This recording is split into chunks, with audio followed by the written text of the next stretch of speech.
I just wanted to let you guys know that this morning I tested positive for COVID-19. So, one of the big reasons why I believe that the COVID 19 virus is spreading so rapidly now more than ever is because of this thing called holidays. We don't like to follow rules, and when people try to reinforce those rules and regulation onto us, we have this lame ass excuse to tell people that we are Jamaicans and we don't take chat from nobody. We are the star of our own show.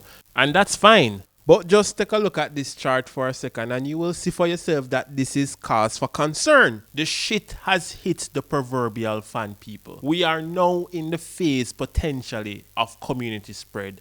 That means we don't know who have it or what surface it may be on. Now, sure, we can all blame the government and say, them open the borders and let in people.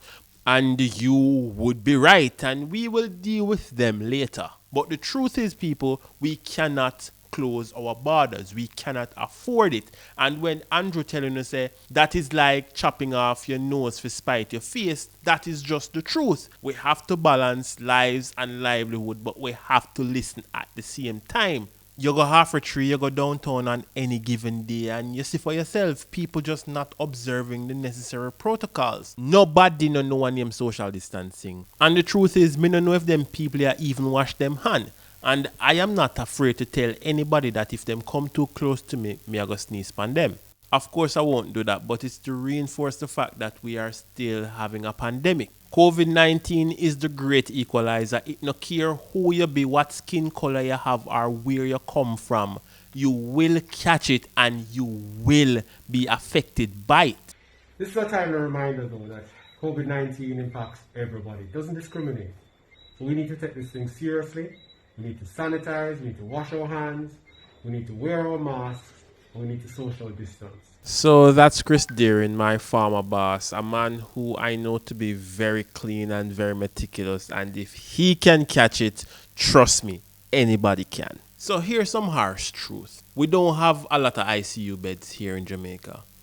And before the COVID situation came about, we hardly could have facilitated persons with respiratory issues. And now that it is here, COVID, we are very much constrained. This system is going to have to decide on who lives and who dies based on what is happening in our country right now. So you may very well survive this virus, but just think about your mother, your father, your sister, and your brother who has some immune compromised situation happening in their bodies.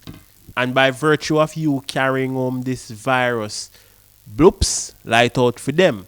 So we have to take responsibility and decide what we want. And if you can live with that on your conscience, then fine. But for me, I certainly know that I cannot or could not. So I am taking all the necessary steps to protect myself and my family from this deadly virus. So this is just a quick reminder to you, my fellow subscriber, that being a Jamaican does not make us special. This virus kills millions of people across the world. And even though we may have a low death turnout, one life lost is one life too many. Prevention is certainly better than cure, people. So just be careful. Thanks again for watching, everyone. And don't forget to like this video, share it, and most importantly, subscribe to this channel if you have not done so as yet. Until next time, walk good, everybody.